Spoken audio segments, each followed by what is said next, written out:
सभी भाइयों को नमस्कार। स्वागत करते हैं आपके अपने YouTube चैनल नसीब कुंगड़ पे। आज हम मिलवाने जा रहे हैं डॉक्टर बिंदर पंजाब से। आपको इनका परिचय करवाते हैं। नमस्कार डॉक्टर साहब। नमस्कार सर। क्या नाम सर आपका पूरा? सबसे पहले तो देशवासियों को मेरी तरफ से राम राम और सत श्री अकाल। सभी भाइयों को नमस्कार। मेरा नाम है बलविंदर कुमार। बिंदर डॉक्टर के नाम से मेरे को जानते हैं और गांव है रतनपुर, डिस्ट्रिक्ट होशियारपुर, तहसील गढ़शंकर। तो सबसे पहले आपको डॉक्टर से बात करवाते हैं, डॉक्टर साहब से, कि डॉक्टर साहब आप क्या क्या इलाज करते हैं पशुओं का? सर वैसे तो मैं ज़्यादा तो एआई वर्कर हूँ, एआई करता हूँ। पहले तो अपने फार्म पे ही करते थे, डॉक्टर तो बाद की बात है। पहले एक जी, नॉर्मल सा फार्मर हूँ मैं, किसान है पहले तो। पहले किसान हूँ। उसके बाद जैसे हमारी भैंसों को सीमन वगैरह नहीं ठहरते थे, उसके बाद मैंने ये शुरू किया। अब पहले अपने फार्म पे करते, अब धीरे धीरे बहुत लंबा चौड़ा एरिया में करना शुरू कर दिया है। तो डॉक्टर साहब जो हम एआई करवाते हैं, बहुत सारे डॉक्टर को देखते हैं एक साथ में 2 सटरा क्यों रखते हैं? वैसे तो मैं उनको गलत भी नहीं बता रहा हूँ कि वो गलत है, पर स्ट्रो की एक ही टाइम पे लग जाए, सही टाइम पे एक ही स्ट्रो बहुत होता है। एक से आधा भी लग जाए वो भी बहुत है। एक स्ट्रो में जैसे 2 करोड़ बच्चे होते हैं। पूरा कंफर्म तो नहीं मेरे को, जैसे मेरे उस्ताद ने बताया था, डिप्टी डायरेक्टर साहब ने, डॉक्टर चब्बा साहब, उन्होंने बताया था कि एक स्ट्रो में 2 करोड़ बच्चा होता है। और भैंस या गाय में सिर्फ एक ही कटाणु की लोड होती है। एक ही बीच में एक ही शुक्राणु अंदर चल जाए तो बच्चा बन जाता है। 2 का तो ऐसे है जैसे सही टाइम पर ना लगा, उसके बाद फिर लगा दिया। अगर सही टाइम पे लगे, सीमन एक ही बहुत ज़्यादा है। तो डॉक्टर साहब जैसे पशु हिट में आ गया, आज हिट में आया है तो कल सटरा रखना चाहिए, परसों रखना चाहिए, आज ही रखना चाहिए? फिर बहुत बढ़िया बात पूछी भाई साहब आपने। सभी पशुओं के अंदर का ऐसे होता है, अलग अलग सिस्टम होता है सभी का। हाँ जी। जैसे एक आदमी का फिंगरप्रिंट दूसरे से नहीं मिलता ना, ऐसे पशुओं का होता है। कोई पशु 2-4 घंटे में हीट तोड़ जाता है, कोई 2 दिन भी रखता, कोई 3 दिन भी रख सकता, कोई दूसरे दिन। वैसे ज़्यादातर पशु ऐसे हैं, जैसे आज हीट में आए सर्दियों में, आज हीट में आए दूसरे दिन सिर्फ सिंगल एआई करवा दो, उससे रुक जाएगी। नहीं, जैसे हम इनका कोई टेम्परेचर भी चेक कर सकते हैं क्या योनि का, कि ये अब सटरा लेने काबिल है नहीं है? नहीं, ये अंदर हम हाथ डाल के मैं आपको बताऊंगा। जैसे ज़्यादा गर्मी में होता है ना पशु, तो पानी ज़्यादा डिस्चार्ज ज़्यादा गिरता है। डिस्चार्ज ज़्यादा होता हाँ, है। उसमें ज़्यादा होती है, हीट बहुत ज़्यादा होती है, उसमें लगाना नहीं चाहिए स्ट्रॉ। पर डॉक्टर भी क्या करे, डॉक्टर को भी अपने बच्चे पालें। जैसे मेरे पास तो और काम है काफ़ी। मैं किसी 10-20-40 किलोमीटर पे जाकर उसकी भैंस अच्छी तरह से बोली नहीं हीट में आई है, या ज़्यादा है या कम है, खाली आ जाऊँ तो चल जाएगा। एक डॉक्टर है, वो उसने अपने बच्चे भी पालने हैं सिर्फ इसी से ही। वो अगर खाली आ जाए तो किसान उसको कुछ नहीं देगा। वैसे किसान का भी इसमें काफ़ी हाथ है, डॉक्टर का भी हाथ है। डॉक्टर का ये है कि पहले उसको बताओ, उसको चेक करो। अगर वो पूरी हीट में नहीं है या ज़्यादा है, उसको बता दो। उसमें अपना जो बनता है, जो खर्चा पानी, उसका तेल वगैरह लग गया, हाँ, तेल वगैरह का खर्चा आने जाने का तेल भी बहुत मिल जाए लगता है, तो जैसे डॉक्टर भी खुश है। सही है, उसका भी काम। और किसान का कोई नुकसान नहीं होता, नुकसान नहीं होगा। वो 2-3 साल पीछे चला जाता है, इस कमी से भी बचता है। 2-3 साल तो क्या भाई, अगर सही हीट में नहीं है, इसके अंदर में डाल दिया, स्पम रख दिया, हाँ, स्पम डाल दिया अंदर में स्ट्रोल लगाकर, वो अगर हीट में ही नहीं है अच्छी में, वो कैसे रुक जाएगी? नहीं रुकेगी। वो रुकेगी नहीं, नेक्स्ट टाइम वो खराब भी हो सकती है। हाँ, वो किसान क्या बोलेगा, 10 किसानों को और बताएगा भाई सीमन का रिजल्ट 0 है, सीमन मत लगाओ, बुल से करवाओ। वैसे बुल और सीमन में कोई फर्क नहीं है, कोई फर्क नहीं है। वही सीमन भी बुलों से लिया जाता है। हाँ जी। सीमन भी बुलों से लिया जाता है। बुल से करवाओ, को बड़े शौक से करवाओ। सीमन से भी रुक जाएगी, ऐसी कोई बात नहीं कि बुल से रुकेगी या सीमन। कई ऐसे किसान मिल जाते कहते हैं स्ट्रॉ से ही रुकती है, ऐसी कोई बात नहीं। अगर स्ट्रॉ नहीं लगा, बुल में भी वही चीज़ है, कोई दवाई नहीं है स्ट्रॉ में। जैसे पम ही है, जोटों का, अच्छे जोटों का बीज लाया हुआ इसमें। तो एक बात और डॉक्टर साहब, जैसे हमने एआई करवा ली, गाय है या भैंस है, और हमने ला के बांध दिया खुट्टे पे, हाँ, और वो आधे घंटे 1 घंटे बाद बैठ जाती है और डिस्चार्ज करती है, तो उसमें स्पम बाहर आ जाता है क्या? बहुत सारे किसान भाइयों की ये सोच रहती है कि उसने बीज बाहर डाल दिया है। नहीं भाई, ऐसी कोई बात नहीं होती। जैसे अंडा फूटता है ना अंदर बच्चेदानी के बीच में, हाँ जी। उसकी 2-3 दिन ब्रीडिंग आती रहती है। अच्छा जी। अगर मैं जैसे ये गाय आज कल की है, ये हाँ जी। इसमें इंजेक्शन लगा दिया, अपने सीमन रख दिया इसको स्ट्रॉ, और 2-4 घंटे बाद इसने घेर दिया। इसका ये मतलब नहीं कि जो इसके अंदर स्पर्म रखा वो वापस आ जाएगा। स्पर्म के बीच में जो जीव होते हैं, उनकी सिर्फ एक ही दिशा है, आगे को, आगे ही जाना होता। मान लो आगे कोई दीवार भी आ गई, दीवार में टक्कर मार मार कर मर तो जाएंगे, वापस नहीं आते वो वापस नहीं वो आते। अंदर ही जाते वापस नहीं। सर। भैंस मैं तो कभी किसी को नहीं बोलता कि इसको 2-4 घंटे या आधा घंटा भी खड़ी करके रखो। अगर स्ट्रॉ सही जगह पे छोड़ा ना हमने तो उसी वक्त उसको बिठा दो या उल्टा सीधा कर दो, वो नहीं वापस आएगा। तो डॉक्टर साहब जैसे हम एआई करते हैं, स्पर्म रख दिया है, इसके बाद योनि का मुंह कितने दिन बंद होता है, कितने समय बाद बंद होता है? बात मैंने पहले ही आपको बताई कि कोई भी पशु है, हर एक पशु में अलग अलग है। जैसे एक आदमी का फिंगरप्रिंट नहीं दूसरे से मिलता, ऐसे पशु की भी हीट किसी दूसरे पशु के साथ कंपेयर नहीं कर सकते।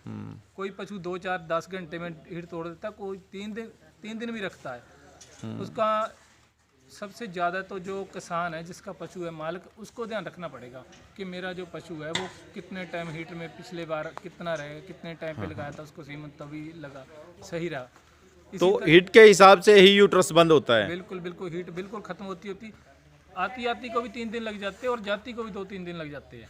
तो ये 5 से 6 दिन का हाँ, टेम्परेचर रहता है। जैसे कई बार डिस्चार्ज देना शुरू किया, हाँ, उठाया फ़ोन डॉक्टर को कि यार मेरी भैंस बोल गई, उसको डॉक्टर ने भी नहीं पूछा कि कब बोली, कितने बजे वो बोल रही है, मुंह से बोल रही है जब बंद है।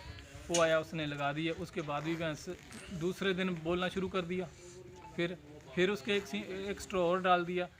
स्ट्रॉ 3-3, 4-4 भी डाल देते, फिर भी भैंस नहीं रुकती। सिर्फ यही है कि उसका सही टाइम नहीं पकड़ा जाता। सही टाइम यही है कि आज आ गई, दूसरे दिन करवा दो बस। डॉक्टर साहब जो हम स्ट्रो रखते हैं, बहुत सारे डॉक्टरों को मैंने भी देखा है, गन को पास करते समय बहुत ज़्यादा हिलाते हैं, जिससे पशु डिस्टर्ब होता है।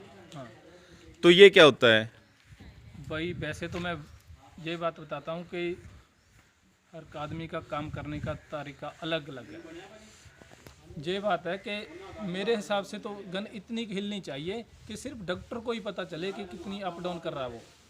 ये ना वो ऐसे ऐसे करके, बच्चेदानी इतनी नाजुक होती है, जो रबड़ का गवारा भी उससे मजबूत होता है। इतनी नाजुक होती है। उसमें जो शीद है दूसरी तरफ होगी तो बच्चेदानी खत्म हो जाएगी। नेक्स्ट टाइम भी काम नहीं होएगा वो। बिल्कुल बिल्कुल खत्म हो जाएगी। भैंस दूध तोड़ जाएगी बहुत ज़्यादा, और उसको धीरे धीरे ठीक हो सकता है वो रिपीटर भी हो जाए। रिपीटर भी हो जाए। चलो, और डॉक्टर साहब ये अब एआई करोगे गाय की, हाँ, कैसे होनी चाहिए? सबसे पहले तो जो सिलेंडर है ना, हाँ जी। देखो मैं किसी डॉक्टर को गलत नहीं बताता हूँ इसमें। हाँ, सभी डॉक्टर अपने हिसाब से काम अच्छा कर रहे हैं। और कई लोग कहते हैं यार उसको एआई नहीं करनी आती, मैं उसको बिल्कुल नहीं मानता। सभी डॉक्टरों को एआई करनी आती है और बहुत अच्छी तरह से कर रहे हैं। हाँ जी। हाँ, ये हो सकता है हमारी भैंस में ही कोई नुक्स हो, उसकी बच्चेदानी में कोई प्रॉब्लम हो। ज़्यादातर तो ऐसे कोई एक हीट भी नहीं छोड़ता। जो एक हीट भी नहीं छोड़ते उनके रिजल्ट आना बड़ा मुश्किल है। मुश्किल हो जाता है। पहली हीट छोड़ दो, मैं तो उसको हीट बोलता ही नहीं हूँ। उसमें बहुत ज़्यादा हीट होती है या बहुत कम होती है, वो बच्चा देने रुकने वाली नहीं होती। एक हीट छोड़ कर दूसरी में कर दो। वही डॉक्टर होता किसी और के करके गया, वहाँ भैंस प्रेग्नेंट है और दूसरे की नहीं, इसका मतलब ये थोड़ी डॉक्टर को नहीं आता। डॉक्टर सभी काम बहुत बढ़िया कर रहे हैं। हाँ, ये हो सकता है जो आप स्ट्रॉस से मांग रहे हो उसको उसके पास ना हो, ये तो बात मैं मान सकता हूँ। सभी बुलों के सीमन रखना डॉक्टर के लिए भी बड़ा मुश्किल है। मार्केट में 200-300 टॉप के बुल हैं, 300 के 10-10, 20-20 भी रखे हुए तो 2-4 लाख उसको पास स्ट्रॉ हो जाएगा। इतने में स्ट्रॉ ढूंढना मुश्किल हो जाता है। तो डॉक्टर साहब एक बात और है, जैसे हम स्ट्रो को गन में लगाते हैं, ये धूप छांव का भी कोई पंगा रहता है क्या? बिल्कुल, अगर सूरज की किरण पड़ गई ना स्ट्रॉ पे, वो समझ लो उसी टाइम खत्म हो गया। अच्छा जी। सिलेंडर है, जितनी हो सके पशु के नज़दीक आना चाहिए। हाँ जी। जितना नज़दीक उतना रिजल्ट बढ़िया आएगा। सबसे पहले तो टेम्परेचर पानी का चाहिए चेक हाँ जी। करो। उसके बाद भैंस को चेक करो। पानी का कितना टेम्परेचर चाहिए हमें? 35 से 37 डिग्री। 35 से 37 डिग्री गर्म पानी होना चाहिए हमारे पास। वो टेम्परेचर से ही चेक करना चाहिए। हाथ में जैसे सर्दी है, हाँ, थोड़ा गर्म पानी तो हाथ में वैसे नहीं लगता कि गर्म है या नहीं। हाँ, गर्म है कि नहीं पता नहीं लगता उसका। और जो लगता है उसका जो टेम्परेचर है वो हो सकता है 50-60 डिग्री हो। 60 डिग्री में जब 50 डिग्री में स्ट्रो को डालेंगे वो स्पर्म तो उसी टाइम ही खत्म हो चुका, उड़ जाएगा वो क्या है इसको प्रेग्नेंट करेगा? नहीं, वो पहले ही डेड हो गया है। हाँ, पहले ही डेड हो गया। और उसके बाद धूप की किरण पड़गी स्ट्रॉ पे, वो भी खत्म हो गया।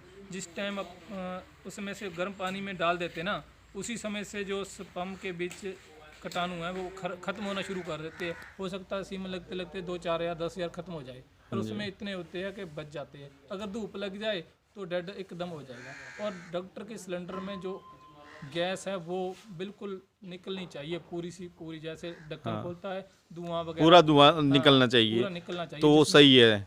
बिल्कुल। और जो स्ट्रॉ ले रहे हैं वो बहुत ही जानकार आदमी से लो, जो अच्छा जिसके ऊपर डॉक्टरों को विश्वास है कि ये गलत काम नहीं करता।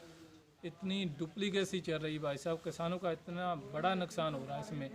डुप्लीकेसी भी चल रही है, साथ साथ में गैस का भी प्रबंध जिनके पास नहीं हो पाता उसके भी स्ट्रा सारे डेड हो जाते हैं, और डेड स्ट्रा में गैस डलवाने के बाद वो तो जिंदा होते नहीं होते। ये भी कारण रहता है ना। बिल्कुल ये भी रहता है। ये तो चलो डॉक्टर बढ़िया है, ऐसी बात नहीं है। अब तो बहुत ज़माना मॉडल आ चुका है कि इसकी केयर करने लगे। पहले होता होगा मेरे को पता नहीं, पर मैं तो देखा है तकरीबन डॉक्टरों के जिम आते भी है। सीमन लेने के लिए बहुत डॉक्टर आते हैं मेरे पास, तकरीबन होती है गैस होती है उनके सिलेंडर में। कोई हो सकता है, मैं सभी का तो ये कह नहीं सकता कि सभी ठीक है, चलो कोई गलत भी होगा, पर डॉक्टर सभी को गलत कहना बुरी बात है। मैं तो डॉक्टर नहीं हूँ, नहीं मैं तो सिर्फ डॉक्टर गलत नहीं होते। हाँ। मैं डॉक्टर को किसी को गलत नहीं बता रहा डॉक्टर साहब, डॉक्टर तो भगवान का रूप होते हैं जो इतना काम करते हैं, चाहे वो ह्यूमन बॉडी का हो चाहे एनिमल बॉडी का हो। डॉक्टर डॉक्टर ही होता है, डॉक्टर भगवान का दूसरा रूप होता है, मैं तो यही मानता हूँ। और अच्छे से अपनी डॉक्टरी करें, कार्रवाई करें, इससे अच्छी कोई बात नहीं। देखिए डॉक्टरों को भी मैं बोलता हूँ कि लोगों का दिल जीतने की कोशिश करो। अगर आप एक दफ़ा उसके पास से खाली मुड़ भी जाते, नहीं आपको देता, वैसे तो देना चाहिए किसान को कुछ ना कुछ। डॉक्टर को मैं अपनी बात नहीं कर रहा हूँ, बहुत डॉक्टर ऐसे हैं जो जिनका पेट ही इस पे पल रहा है, यहीं पे पल रहा है। हाँ। उसके घर बच्चे बीवी बच्चे 107 रुपये पेट्रोल हो गया, और पेट्रोल भी फूक दिया उसने, समा भी दे दिया, शीद लेकर हाथ पे ग्लव्स लेकर चेक कर लिया भैंस को, भैंस आपकी नहीं हीट में। डॉक्टर ने तो सभी कुछ लगा दिया, सिर्फ एक स्ट्रॉ ही नहीं लगाया। स्ट्रॉ ही नहीं लगाया। स्ट्रॉ के पैसे छोड़ के बाकी पैसे 200 300 या 100 रुपया नज़दीक है जो उसकी फीस है वो देना चाहिए। फिर आप ही नहीं, गलत काम होगा ही नहीं। हाँ चलो ठीक है डॉक्टर साहब, किसान भाइयों के लिए कोई संदेश तो यही है कि अच्छे बुलों का चयन करें, और चयन उन बुलों का करें जिनकी मदर आपने देखी हुई है दूध निकालती हुई, और मिल्क रिकॉर्ड चेक किया हुआ हो। मिल्क रिकॉर्ड चेक हुआ है, और लंबा टाइम दूध देती है। ये भी एक जानकारी वाली बात है कि लंबा टाइम देखो कौन सी भैंस ने कितना टाइम दूध दिया है, ये जरूर देखो। एक भैंस दूध निकाल देती है, मेले में जाकर निकाल दिया उसने 30 किलो 25 किलो 20 किलो, और उसके 2-4 महीने में वो, मैंने खुद देखी है भैंसें 4-4 महीने में ड्राई हो जाती हैं, कंपटीशन जीतती है। 4 महीने में जो भैंस ने निकाल भी दिया 20 किलो, उसके बाद 6 महीने 10 महीने तो वो ड्राई चल गई। वो किसान का बहुत बड़ा उसमें भी नुकसान होता है। नुकसान होता है। चलो सभी भाइयों को दिल से धन्यवाद, और वीडियो पसंद आई हो लाइक करें, सब्सक्राइब करें, और चैनल को पानी का देख लो ना, शेयर करें। धन्यवाद।